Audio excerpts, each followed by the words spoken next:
And we're live. It's time. It is time for the Be Well Now podcast, man. We got a groove going on here. Oh, something. We got something going on here. You know, how your now creates your future is such a perfect topic for the Be Well Now podcast because We're focusing on living in the present and wellness. And I am the curious patient who likes to ask you questions. Dr. Ron Dummar here with all the wisdom. Hello, sir. Well, thank you for that introduction. I am Dr. Ron Dummar, and I guess I'm going to bring more wisdom today. Usually I just like to see what happens and explore, right? I love to be exploring different topics and ideas. And this one I think this one will be really exciting. I think it'll be really interesting for the listeners, the viewers. And I have a feeling it's going to be interesting for us. Look, anxiety is crippling people, and I see it on social media as I scroll TikTok, and I know other people are scrolling TikTok as well, and you know what I'm talking about, the short-term attention span, what's happening to our brain, overthinking the future, staying up at night, worrying. How we are in the now affects our future. Can we just start with anxiety and living in the present? And I like to focus on what's going on, but also useful tools. So I'll just put the ball in your court and you can take it from here. Well, often, I would say more often than not, when I am advising patients about anxiety or about stressors in their life that are challenging their current situation or their now, and then also preventing their future from lining up in a way that they would hope. More often what we're finding is that they're stuck in either the future or the past. They're connected so much with some feeling that they think or some way that they think they're supposed to be or some objective they think they're supposed to hit that it almost interferes with the reality of the future they're going to get or have the option or the opportunity to get. And so oftentimes when we live in a state like anxiety is typically a state of, it's like panic or a constant state of fear, really, then we're preventing ourselves from achieving what is ultimately ours to have. And the interesting thing about this is that it applies at every level across the board as far as the levels of success or what we in our modern Western terms might consider success. So what I mean by that is that you can have the poorest of poor who is anxious and worried about the fact that he's not in a place financially or doesn't have as nice a vehicle or something else that he thinks he should have.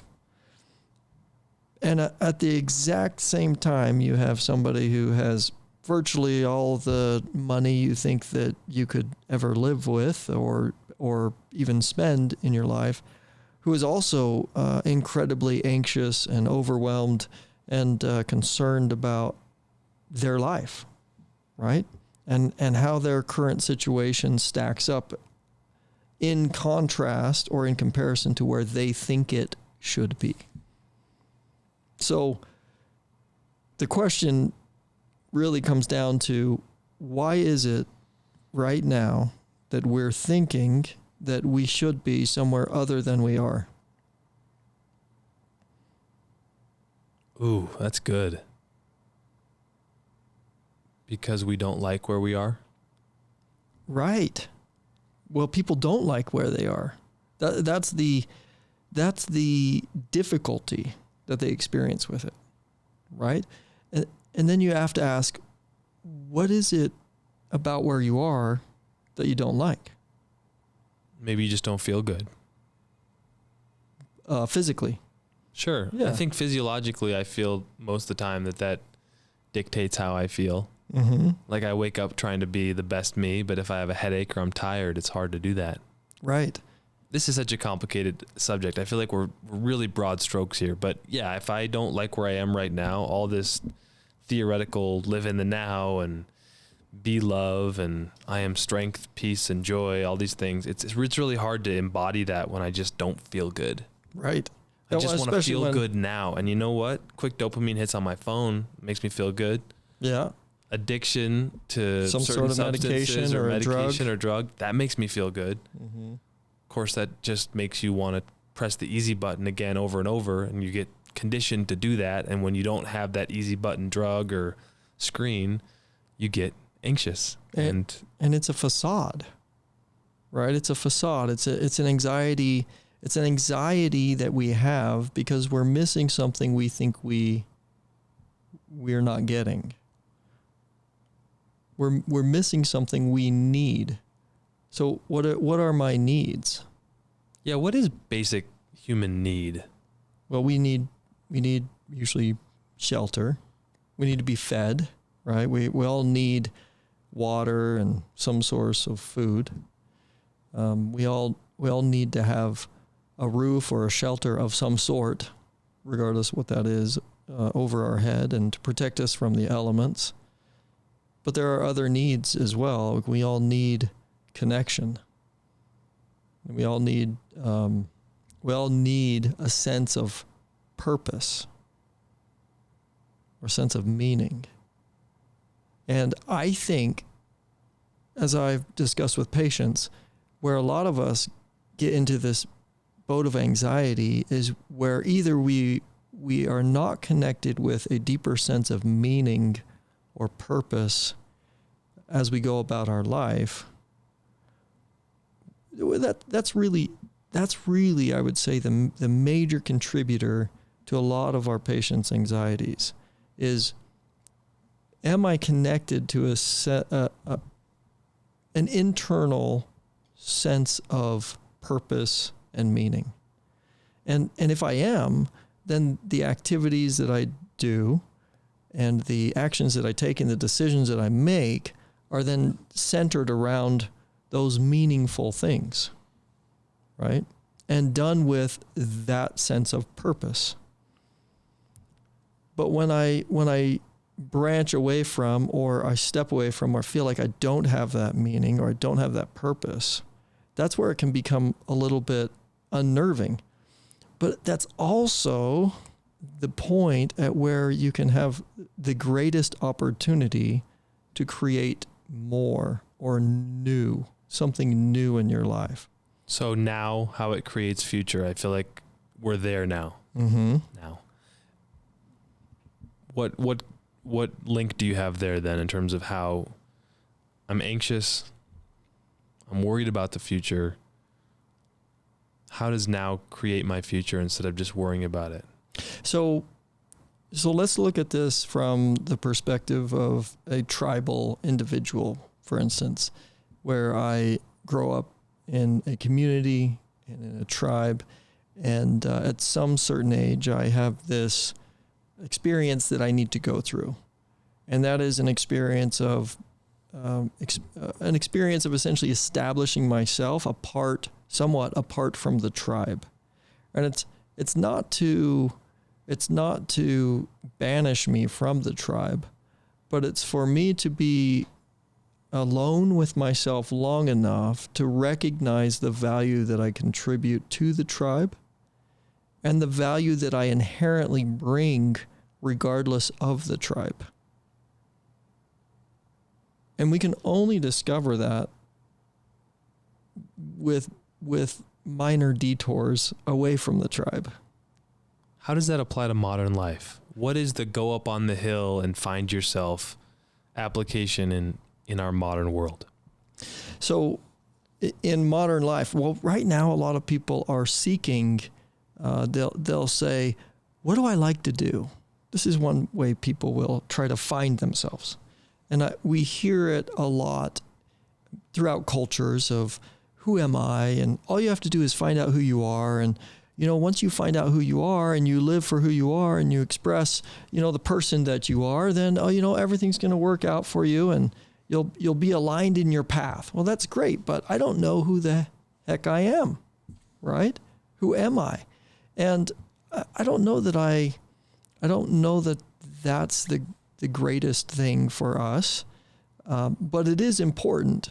I would say people often in life now, they're looking for certain experiences where, let's step away from mom and dad, go out on your own for a time, or go to college. That would be a modern way that we say this process occurs.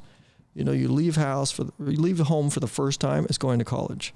There are some kids who have this hell-bent determination to try to make that occur earlier, like 13, 14, 15, 16, around, sometime around there. And that can be interpreted as, teenage type rebellion. Well, this individual is really just trying to be themselves and find and discover themselves. But right now, a lot of their actions, they don't have to account for entirely, because they can dish them off ultimately, or have them somewhat absorbed by their community, which is their immediate home, right? Their parents or their group of support. And so they don't have to necessarily go out and meet with the reality that says, you've got to make this happen, because it looks like, winter is coming and you don't have a shelter built yet. So what's your plan? And by the way, you're the only one that's going to come up with this plan. And having a type of, or a sense of some type of leadership or decision-making capability, or being the one to take a sense of responsibility for a group, or for a decision, or for a team, is a really good thing. It's an opportunity for someone to step out and be like, okay, I really don't know my way around here necessarily, but I'm going to step out and say, take my retreat, right? I'm going to learn as I go, and I'm going to make certain decisions. So that individual, where they step out on that ledge and they say, okay, now I'm going to take this responsibility on. They're going to begin to face opportunities which are going to lead to some anxieties for them. And then those moments of navigating those anxieties are going to determine whether they're going to shirk from more responsibility, or if they're going to be able to, or desire to, take on more responsibility. So from a sense of, okay, how do we project for where we are now to create what we are or wanting to be in the future? What we have to have is a sense through, I like to say, through meditation, through a quiet moment. It could be a wilderness situation where you go out for a day or two. For some, depending on the age of the individual, it could be 2 or 3 hours on their own might be sufficient enough. But it really needs to be something where you're having a retreat, a reprieve from the daily life, and a separation from what you currently know, and your immediate group of support, right? Because that's what kind of allows you to be you currently. Well, we're wanting to see what the change is for the future and to adapt something new to the future. Well, let's go explore this and come to a sense of better understanding of me, and then come back into the community. Is that in reference to what is the modern day go up in the mountain, or is that now creating the future as an example of the kid going on the mountain? Yeah, so I'm not really being real clear about that. Essentially, your creation is always occurring. We create constantly. We are beings of creation, and that's the first thing we really need to recognize and understand. So life is art? That we are constantly creating. We're constantly painting, yes. We're constantly putting stuff up on that canvas and displaying it. And we're going to be painting or creating one way or another. We're always creating. So the question is, what are we aiming to create? And the opportunity to go out on the mountain or to the hill or step away for a moment or go into your own room and do some meditation or take that time each day to meditate, that's an opportunity to step away and be like, what am I creating today? Right? How am I going to approach the opportunities that are going to be presented to me in life to create? So in a wilderness situation, if we need to provide some shelter for ourselves, we might say, okay, I want to provide shelter. Some of us might say, okay, well, let's just come up with a plan. I'll write some things down. What kind of shelter do I want to make? And really try to cerebrally think through it. Others might say, I've never built a shelter before. I have no idea how this is going to work. I have a pretty good sense or an idea of how it should work, meaning that it needs to keep rain off of me. It needs to keep the wind off of me and away from me as much as possible, and hopefully keep me warm. So if I can meet each of those as I'm wandering around the area that I'm thinking, okay, where do I want to have my shelter? I'm going to be looking for opportunities to build whatever it is I'm going to create. So creation happens always. It's constantly happening. And we can, with experience, we can say, all right, I'm going to go out and I'm going to create this exact thing. Okay? I'm going to go out and this is what I'm going to create, meaning I'm going to create a lean-to, or I'm going to create a teepee, right? But if I'm the first one out there and I have no present or current cognition of what a lean-to or a teepee is, what do I create? And if we don't step away, so you think about, oftentimes we say we've received so much knowledge and education handed down, and this is true, that we can benefit from others. So a wigwam, all of these different types of shelters. Okay. But also we have individuals who created or at some point came up with the wigwam or came up with the teepee or came up with the lean-to. And they did that at a time of creation for themselves, of recognizing, okay, I'm up against the elements here. I have to make decisions and I have to keep myself warm and dry and protected. So what are you getting at metaphorically? So, because I'm a little lost in the allegory here. Yeah, that's okay. And I've drawn it out quite a bit too. So what we're getting at essentially is that, number one, we're constantly creating. And then by constant knowing that we're beings of creation, like everywhere I go, I'm creating constantly. Every relationship, every interaction that I have, it's going to result from my creative ability. There's going to be a result from my creative ability regardless.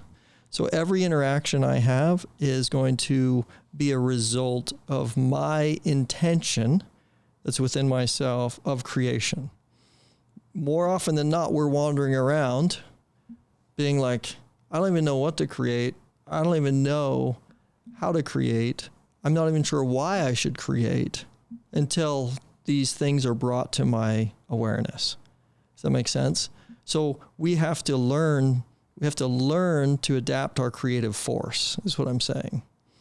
So we learn by having these things occur in our life, opportunities that are brought to us, people that come to us and say, oh, this or that, situations, maybe we try to make a soccer team or, things like that are all going to be opportunities for us to attempt to create something. And then we'll get feedback about it based on how it went and whether we liked it or not, and whether we want to adapt that or change it. So we are creators is the basis of everything, of everything that we need to understand for how to initiate what we want in the future. Then... Okay, so just to stop then, just to know you are a creator, you have agency. Yeah. Everything you are doing is a creation, even if you feel like you are powerless. Yes. And life is happening to you. That's a creation. You explain that. That's a creation. What is? You feeling powerless is a creation. Okay, so the feeling, the way we go about life, our interactions, the way we engage in life, it's a creation. I can go about being imprisoned in a way to say, okay, look at me. This is such a horrible thing. I've been unjustly dealt with. This is my life because somebody else did this to me, right? And basically, I'm just a victim ultimately from the beginning to the end. And this is just woe is me. I have no control, no power over my life or my actions or my current situation, right?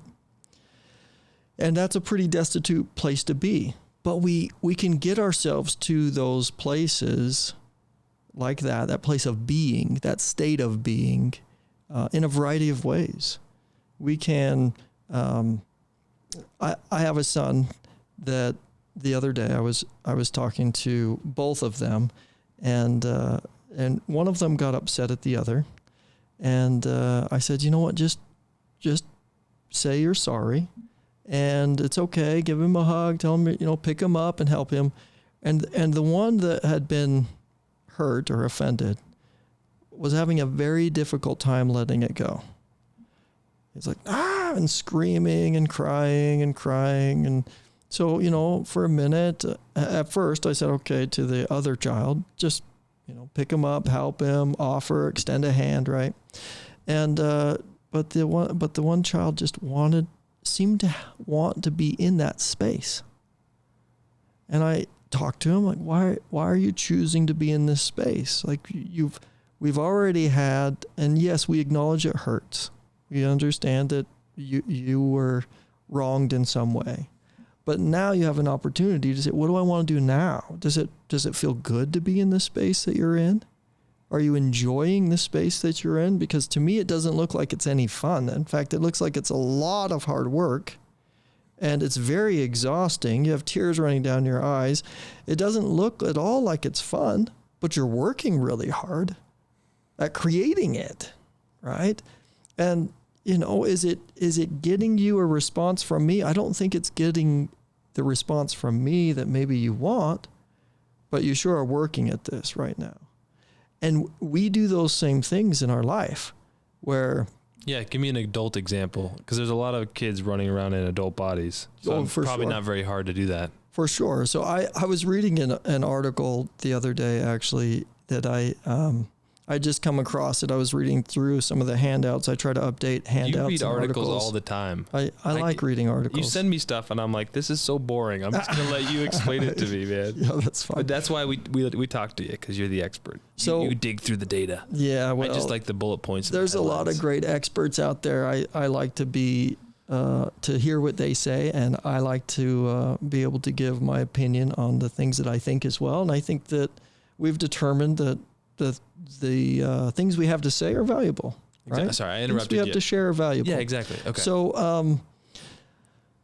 So anyway, we can get ourselves into a situation where we're actually perpetuating a state of being that we don't desire to be in. But we're holding a space of being, and we're creating a lot of events to try to hold up this space or this way of being. So, for instance, in an adult scenario, let's say a relationship, because it happens in relationships all the time. This lady is in a relationship, and she has, when she was a child, with her mom and talking with other girls and with their friends, they developed this idea of what a relationship is. She got into a relationship, her first one, and it was, maybe a little bit like what she was told this relationship was like, but there seemed to be a lot of boxes that it didn't check. So she considered it unsatisfactory and decided that this was something that wasn't going to work out for her. So she wanted to come up with, okay, well, how do we get out of this relationship now? Because it's not working for me. Well, I can put out a list of, well, these are things that you need to do in order to be in this relationship with me now. things aren't working. And so when those don't get met, now there's justification to say, okay, I'm out because it's not being met, right? Then she goes to another relationship and tries to recreate, okay, what is it? What are these items? What are these things that I need in this relationship?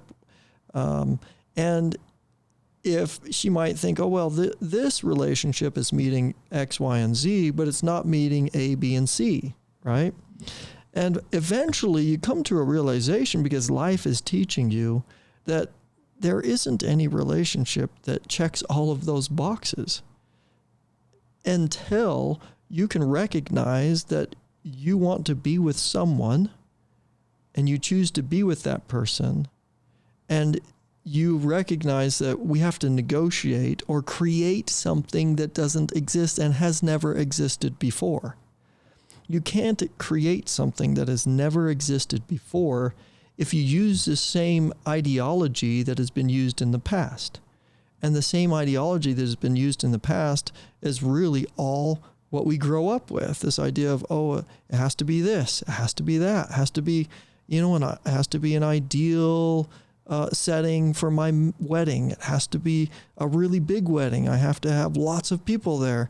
There's a lot of different things that we set up for ourselves that actually could create failure, right? It creates this opportunity for us to choose and have failure. But the reality is we can take that another way and say, hold on, this is really an opportunity for us to say, could things be a little bit different than maybe my prior expectations set them up to be? And the reality is yes. More often than not, things are different than you think they should be. Let's think about building a house for a second. Have you ever built a house before? I have a friend who worked for a large construction company, and his entire job was change orders. So change order essentially means, hey, we've run into a situation here. We're building this building, and we're going to have to change. Instead of using this material, now we have to use this material. Okay. Oh, and now along the way, instead of putting this line, running it over here on this side of the house, it has to be run over here on this side of the house. And all of these type of things, right? Even the type of material that's used, or what happens, and maybe the forms weren't laid exactly along line, and so now we're trying to adapt things all along the way.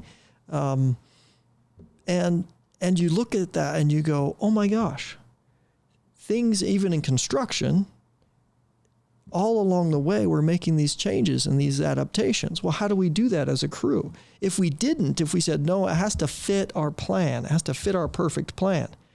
And if it doesn't fit our perfect plan, then we're done. Well, it's a great reason for us to stop building the home, right? It's a great reason for us to say, you know what, I'm building this shelter, and it's kind of interesting. I could stop and I can go just build another one somewhere else. Sounds really easy to do. Or I can say, well, how can I make this shelter work for me now? How can I change it based on where that tree is, right? All these things that I have to adapt. Our creation, a lot of it really comes down to how well we adapt in life. So we are always creating, and our ability to create, I think, is witnessed in our ability to adapt. It was interesting. I was talking to my dad the other day, and pretty old school, and he's got a cabin, and they tried to get this well built up there, and it took forever. He's like an hour out of town, just like a long ways away from most civilization. Finally get someone up there to drill the well, and he's got to pay him an extra fee to go up the mountain and everything.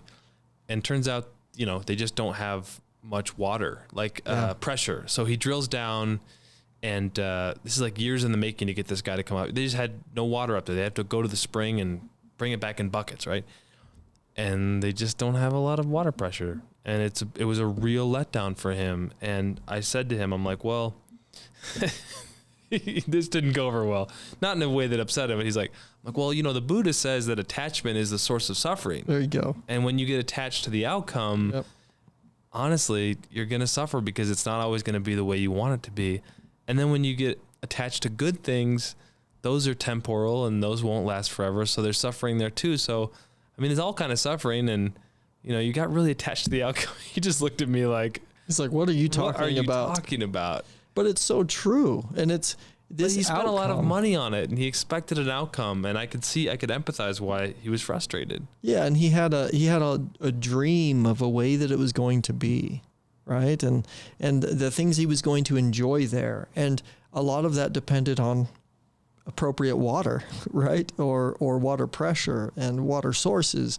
And when that doesn't pan out, the question is, well, what do I do now? How do we make this Now. Yes. Right How do we now. make this just as, if not more, of a place of being that is still going to resonate, that space that I created based on those items that I selected, right? So I select certain items on my plan based on a space of being that I want to create. I'm trying to create this place of being, and so I select certain items. Well, is it not possible to select other items from a place of being that is the same? It is. It is. And more often than not, what I've found is that when we can get back to our root of our place of being, like through meditation, through yoga, through breathing and breath work, and we can get back to that place, and then we begin to make our decisions on what we want to do with a certain situation. It ends up being better than what we ever imagined. Okay? So our creation, our ability to create, is actually better than our ability to think through the process of creating. What does that mean? Exactly. So what that means is that we are not necessarily capable of thinking our way to the grand destination. We are more capable of feeling our way to that destination. When we come into of a space of addiction, we get there out of feeling, not out of thinking. It's not I'm going to think my way into addiction. We get there because we want to feel a certain way. And then when we go back to it, because it's addiction, we realize that didn't last long enough. I need to go there again. I want to feel that way again. The sense of feeling, the sense of belonging, the sense of community, the sense of self is far greater than the sense of, or the capacity to think. Now, yes, we think, therefore we are. We've heard that. But there is far more reasoning that goes on above one's mental neurology and synapses than we realize. So much of what our creation comes from the space or the being that we want to create. Right now, I feel like there's a large undertaking in the world to try to create something more harmonious. I feel like a lot of people are headed in that direction. There's a lot of businesses who they'll say, we donate X percentage of our revenues to trees, to grow more trees in this forest. Or there's other businesses that'll say, we donate a certain percentage of our revenues to clean growing clean growing type of companies. And so there's a lot of projects underway right now of people that are reaching to say, how do we get back to connecting with our environment?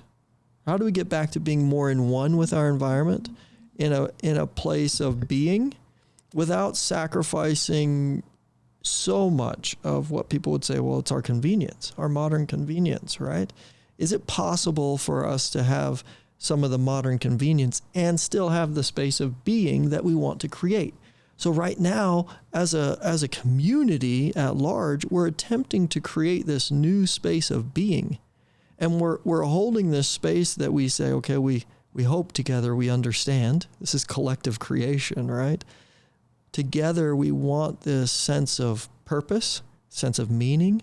We want love. We want community and connectedness. We want respect, right? Those are things that we're all supporting and getting behind.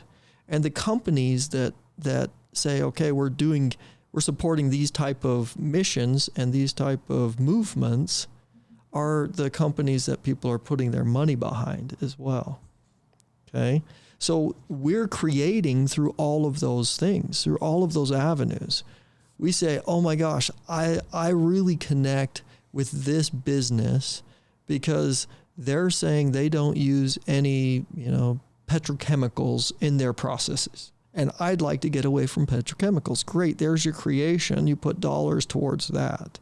But you putting dollars towards that in your decision came from a place of being, of something you felt was meaningful and important.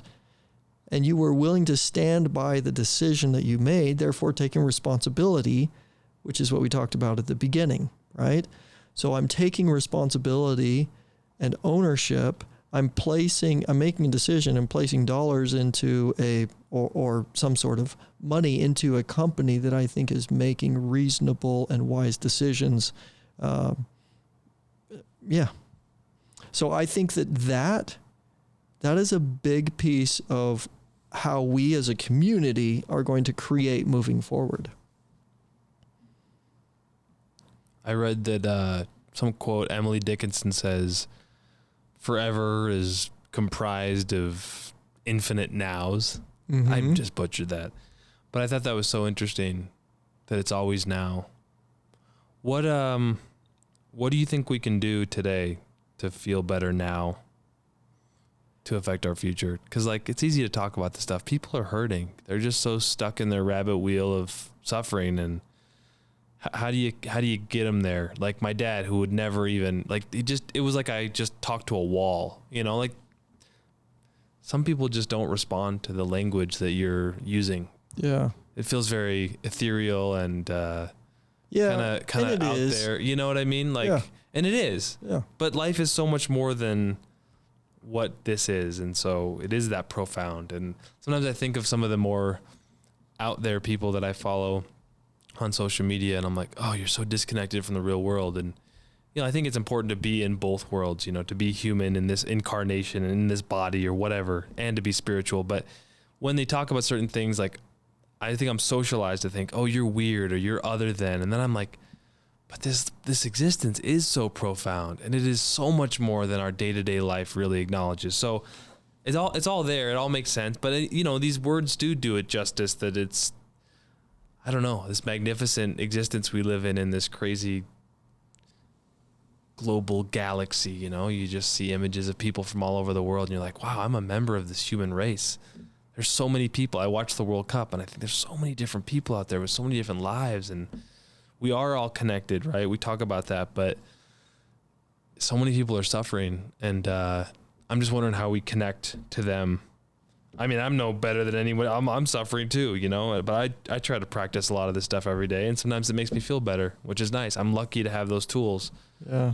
I feel like you've helped me a lot. I think about certain things, like one thing you say, that mantra of I am experiencing strength and peace and joy or something, Mm-hmm.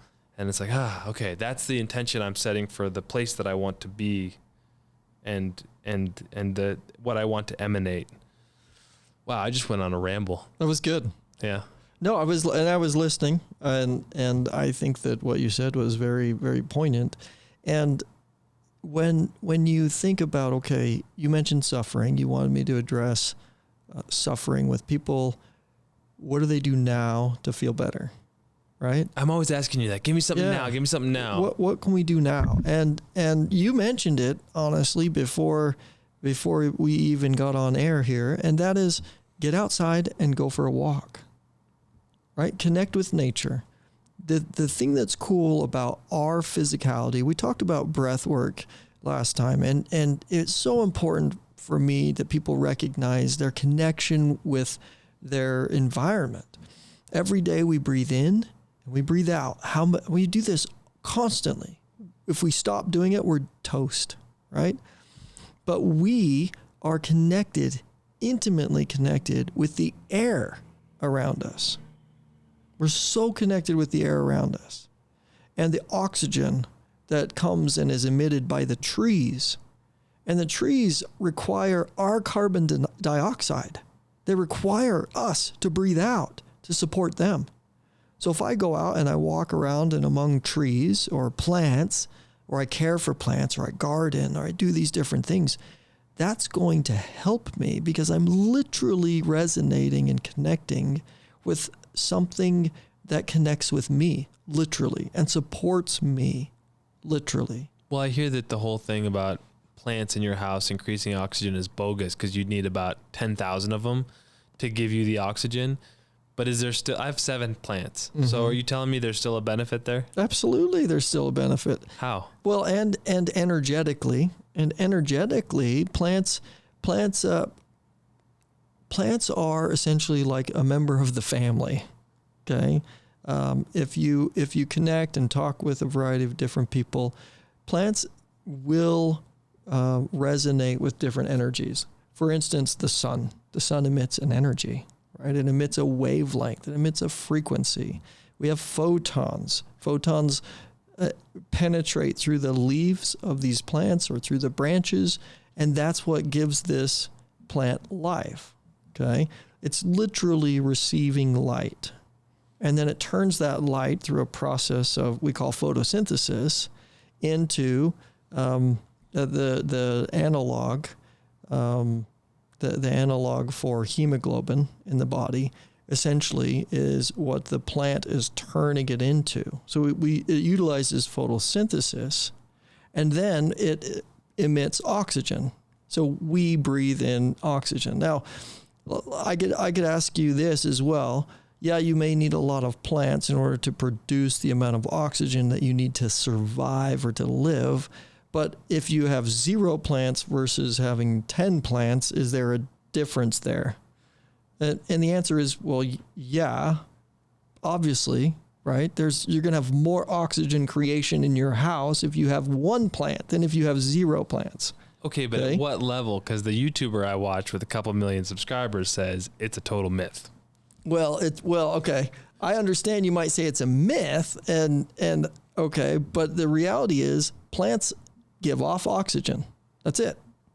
So if you're going to have a plant give off oxygen and you're giving it carbon dioxide, then there's more oxygen exchange taking place in someone's life when they have a plant than if they don't. I hear you. Okay. So if you live in the city versus living in the country, is there a difference in air quality?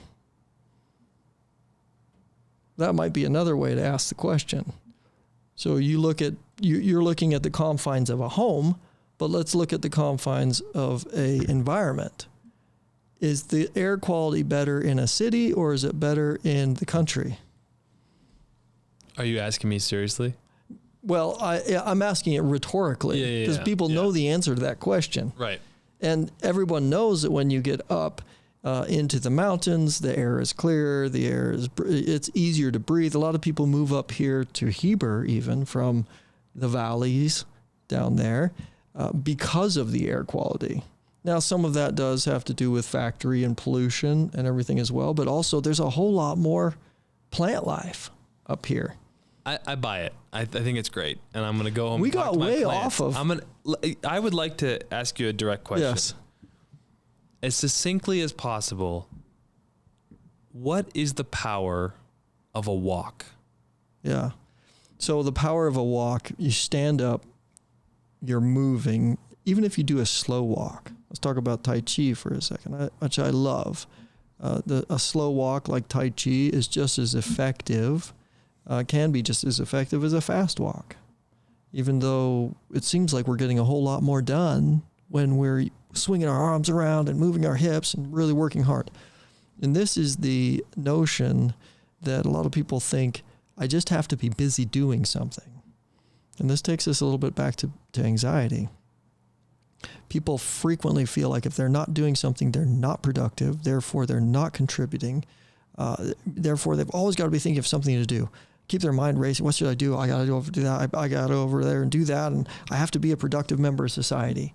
Well, what if you could do something and it could be productive, but it could be done at a snail's pace? What if doing Tai Chi could actually be a productive way of moving, which it is? Well, why do we even have Tai Chi? Well, Tai Chi is to slow down the process of movement, to initiate a refinedness in the overall coordination of that movement. And imagine lifting the leg up over a curb onto the top of that sidewalk. This is where we have more hip injuries and hip fractures than anywhere else. It's like, oh, I got out of my car, I was trying to step up onto the sidewalk, and I tripped over the curb. That happens all the time. It's so frequent. I was doing something today. Well, just recently. I interrupted you there. But so I look at these opportunities as like God or the universe or just something saying like, be here now. Yeah. Be here now. Here's a wake-up call. Be here. You know, you just tripped on that. Today I was walking on my phone out of a building. Okay, there were 2 cars in the parking lot. Mm-hmm. Both of them were blue. I literally opened the door to a different car that was also unlocked. It's unlocked. Yeah. And I looked at my phone. What am I doing? It's like, did you sit in it? no, I almost got, but what I mean is like, it's time to wake up. It's time to be here. Yeah. I was so not because you were there. connected to your phone. I wasn't connected to so. anything. I was in my mind instead of in my body, right? Yeah. And what I mean is like the tripping on the curb, it's not to say that I'm blaming but older awareness. folks or whatever, but just oftentimes we get to a place where we're not here. Having an awareness of your surroundings, of your environment, right? I went in the other car. Yeah. What was I like? I'm a human. I'm young. I could see. But when you're outside walking too, I mean, simply going out for a walk, you're going to get the rays of the sun, right? Simply getting the rays of the sun, you're going to have enzymes activated in the kidney, and that's going to initiate the production of vitamin D, sends that to the liver. But also movement, walking around. What does that do for your intestines? Well, it's going to activate, massage, and allow your digestion to function better. Really? Yeah, absolutely. So even if it's not a killer workout. Oh, it's just walking, just movement. You just walk around, walking down the sidewalk, walking around the block, getting outside, getting the air from outside. One of the reasons that it would be really good to go outside is probably because there's a whole lot more clear and fresh oxygen supply outside because of all the plants. But then you can go back inside and you can maybe even take some of those plants with you. They all have names, so I don't want to disrupt their environment. They get into a they're in a groove and they're putting out a lot of oxygen. They're doing a good job. So I saw some like Hippocrates or Socrates or one of these ancient said like, if you're angry, go for a walk. Mm-hmm. So I have found it's so weird because I'm in my head, I'm like, I should be doing a vigorous exercise to get the endorphins to feel better. And lately, if I'm anxious and I'm working at home, like maybe if we go back to the anxiety thing. Yeah.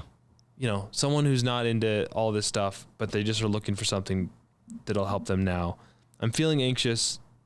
Why should I go for a walk? So again, a lot of that anxiety, a lot of the anxiousness comes because we have lists of things we think we have to accomplish. And lists of things that we think we have to accomplish, or even feeling like we have to be busy doing something all the time in order to be productive, in order to be useful, right? That's going to produce a lot of anxiety. Why can't I be a person? Why am I a person who seems to have nothing to do right now? This is driving me crazy. I'm being unproductive. I need to be more productive. I'm looking around at all of my colleagues or my classmates, and they seem to be a lot more productive than I am. And people put themselves in these situations a lot. Well, first thing we have to recognize is, hold on, what really matters here is my interaction, my connection with my environment, with my tribe, and with myself, ultimately. So those are the most important connections that exist, period. So we need to go back and say, what am I creating for my tribe? What am I creating for myself? What am I creating for my environment? So that my place is a place of a more desirable living. And how am I adapting in my environment so that I'm making that environment the very best outcome possible? I'm making out of that environment, creating the very best outcome possible. So if I go out and go for a walk, sometimes going out and going for that walk, for people, it's going to stress them out at first. Like, you know what stresses some of my anxiety patients out the most? Telling them to wait 20 minutes while I have acupuncture needles on them. At first, until they get into the rhythm of, oh, it's okay for me to rest. Yes, my body should be resting. We need to get into a space of being at rest or being at balance. And it's a place that they feel like is laziness. Well, and other people think it's lazy too. That's what's hard. It's like, I'll be in this place where I'm like, I need to take care of myself and rest. But coworkers or whatever, like other people who are depending on you don't like that. Yeah. They think it's lazy. So it's not just internalized. It's coming from others. It's culturally everywhere, right? It's like endemic everywhere. People are expressing this cognition or this idea that taking care of yourself is laziness, which is also interesting because when we choose, like I see a lot of people choose to take care of themselves, taking care of themselves becomes working out 6, 7 times, 8 times, 9 times a week, right? Multiple times a day sometimes, right? It's like if you're training for something, that's great. But if you're not, scale that back a little bit. You don't have to be so busy doing that because your body is going to respond to the exercise that you give it 3 days a week, 4 days a week. Now, if you work a desk job or you have you're not moving at all during your day, yeah, you'd want to get some workout in, like going for a walk around the block, right? Doing a jog or, doing something every day if you're doing that. But there's a level that we take things to because of anxiety oftentimes or because of our worry about whether or not we're productive. But what we forget is that when I'm, how do I say this? I am actually more productive and efficient when I'm rested. 100%. Right? I'm more productive and efficient when I'm rested. I'm more productive and efficient when I'm fed, when I have my needs met. So if I have shelter, if I have food, if I have a relationship or a friend, right? Then I'm way more productive. So let's go back, I would say creation-wise, let's go back to those things that are needs for everyone. And let's say, okay, how am I meeting these first of all? And if I'm not having one of these needs met, then that's really where we need to focus. Okay, is my relationship on the rocks? Is there some other issue that I need to address? Whether it be, do I have a place to live? Do I have a supportive group or a supportive environment for me? And if all of those things add up, then I can say, all right, from this space, now what am I creating? Okay. That's the key of creation now, as far as what we get in the future. Often when we think about creating the future from where we are now, we think of, okay, lay out this plan. Here's your list. This is where you want to be. And then work your way back with all these little steps that you're going to take in order to get there. I don't think that's a bad exercise, but it's not creation. It's an exercise that allows you to maybe steer some of your creation. So your creative force comes from within you. And at any spot along that specific plan that you just made, at any place along there, if you lose one of your, or disconnect from, let's say you disconnect from your place of being, your place of stability, that can go awry so fast. And it does. It goes awry. That goal and the steps that you're trying to take to get there, it goes awry so fast, right? So creation is really all about our state of current being. The place that we're going to create, the place that we want in the future, is really about how we feel now.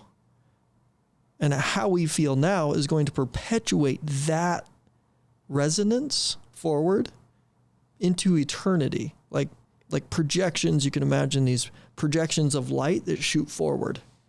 And let's say I'm shooting these things forward because of actions that I'm taking that are creating like opportunities that are going to be created for me in my actions or my environment in the future based on what I do.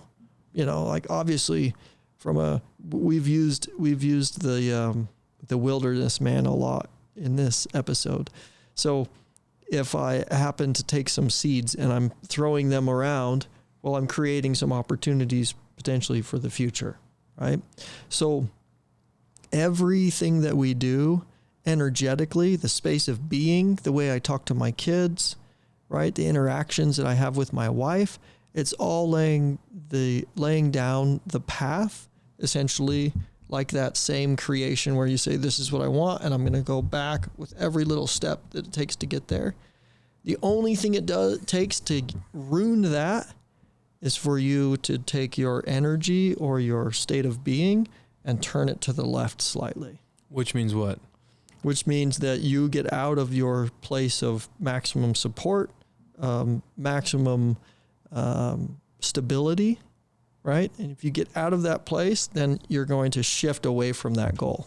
So if you can do things that benefit your feeling of stability and support, that's a way to impact your future, even if it feels like it's not productive today in the way that traditionally we would think we need to do. Yeah. So versus B. So what we want to do, like you said, is to focus on internally how we can feel as maximally secure as possible. Now, part of that comes from, part of that creation comes from a level of comfort with change, right? The well's not going to work out, Dad. Yeah, things just aren't always going to be. He's still so frustrated and upset about it. It's just been a stressful thing that he's still. I'm like, man, I could feel that from you, but that's not really serving you, you know? Right. So what do you do with that? I don't know. So you're working to create your ideal scenario or situation where you are now. Okay.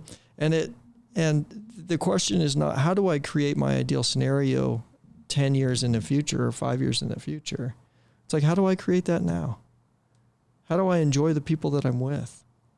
How do I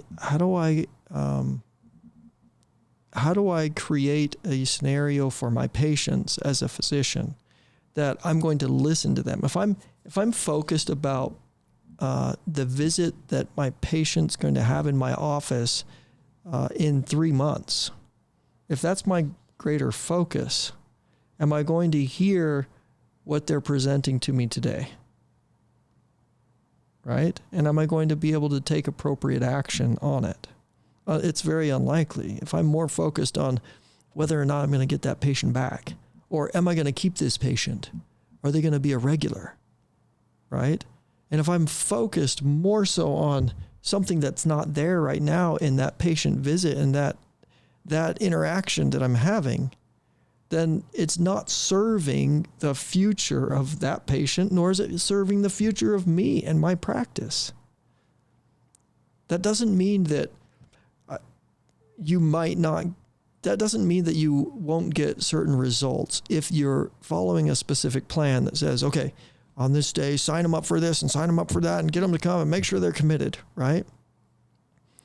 But what I'm saying is we need to make sure that our every interaction, every day, we're fully engaged in. And by being engaged in those interactions and having a desire for moving into a direction or even a dream, which is fine, right? A goal. And we can lay those out. But we have to acknowledge that when we have that dream or we have that goal, we're moving towards a space of being, right? We're moving towards a space of being, not necessarily through every little step that we laid out. We've hit an hour. That's a long one. We could keep it moving, but I like to stay at an hour. Do you feel like there are any final thoughts about how your now creates your future? I do think that I do feel like this time we've left some things maybe not said, or maybe did we muddy the water more? I think you went off on some tangents, and I was just trying to be with it and accept it, and not try to steer too much. But they're good. They're good. I sometimes listen to these again and hear them. Yeah. You know, I think I'm in my head a little bit too much and not as present as I could be sometimes. I think we went somewhere else, and then we went somewhere else after that. But I think we're still here, right? Are we still here? Did we go so far somewhere else that we need to change the title of the podcast? I mean, we could just talk about random thoughts on a December afternoon. I think we talked about some interesting things. I was interested in the anxiety stuff because I think that's a real problem. Yeah, and we've already done a podcast on anxiety, but I think we could delve back into that again because there's so much there. Mm-hmm. I was just trying to get you to talk about a walk in 1 minute, and all of a sudden you go into so many details, and I'm like grateful for it.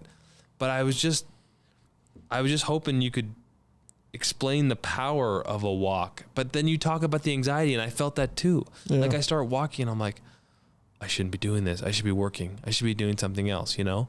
And, yeah, but then you keep walking. I mean, that's the power of the walk, though. It's like you allow yourself to do something. You allow yourself to do something that you know is beneficial, that gets you up, gets you moving. You interact with your environment, right? You're breathing in the oxygen in the air. You're actually using your physiology. And when you use additional parts of your physiology, you access parts of your brain that you otherwise wouldn't. So, I mean, if you're going for a walk, it's a beautiful thing.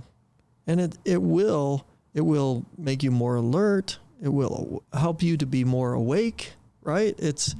And you're interacting with people. And then sometimes going on a walk turns into having a conversation with a neighbor, or resolving a traumatic day for a friend. And you happen to be able to be a part of your community that you otherwise would not have been if you'd stayed, locked up in your house and behind your computer or your phone. And you see your community in a way that you don't in the car, where it's harder to be present. I've noticed houses and apartments and certain things in the neighborhood just by walking around. I'm like, I didn't even know this was here. Mm-hmm. It's a beautiful thing, and it's so simple, and anybody can do it almost. Yeah, when you think about the level of connection that you have in someone's presence, right? There's still a phenomena that we experience. We can listen to, people can have 1 million subscribers, people can have a massive following, but for some reason, it still seems to be more significant to have been in that person's presence as opposed to just having listened to every single podcast they ever did. Explain that to me. Why is that different? Why is there a difference between being in someone's presence versus listening to every stinking word they ever said? Why is that different? It is. We don't know. We don't know why it's different. I'll tell you why I think it's different. I think it's different because we literally, again, have connection with our physiology, our spirit, our soul, our energy, we have a transmission or a connection that takes place when we engage or interact. We can hear, right, the sound waves that you're sending to my ear, and it has an impression on my neurology. It vibrates the tympanic membrane, so physically it's affecting me, but neurologically I'm interpreting the sound as I'm hearing it from you as well. Now we can hear your voice through YouTube, right? But still being in someone's presence, if you're reunited with a friend after a long time, it feels giddy almost, like you're excited, and sometimes you're not even sure what to say. You're just like, man, it's so good to be here, right? Like, I'm so glad we had this chat. I'm glad I met you and saw you again, and how we ended up doing this is incredible, right? When you think about, that's your community. That's your community. You go out, you have a physical interaction with them, you engage in them, you use your voice, you see them, you see their body, their interactions, right? And it's real. Let's put it that way. It's real. To some level, we've tried to make this podcast as real as possible. And I think there are some podcasts out there that are maybe, they're very well scripted and very well prepared and follow a very good script. But I don't know if it's as real. Does that make sense? I think there's a good balance sometimes. Yeah. Is to have an outline and then. Yeah, if you, like today, if it's not scripted, you can go all over the place. I think maybe we need an outline next time. Okay, we'll outline it. Hey, this was a fun discussion. I enjoyed it. I hope everybody can be well now. So what we're going to do then is we'll do a follow-up. We'll give more specific, in a shorter time frame, we'll give more specific details on how to create your future now. So like a working, here's 20 things you can do. Yeah. We'll start with 5. You're shooting high there. We'll start with 5 because that'll be 20 minutes. We'll do 30 minutes. Yeah, 30 minutes is all. 30 minutes per bullet point. Yeah, right. It's what podcasts are for. Just talk. It's not just talk. It's, we hope that it's helped you out. Well, it's engaging. It's engaging. Hopefully it's engaging. Wait, the producers have played the music. There they go. Producers. Yeah. Hey, they're getting on us. I hear that in my earbud. I'm grateful for this conversation, and thank you. Yeah. Thank you. Namaste. Namaste.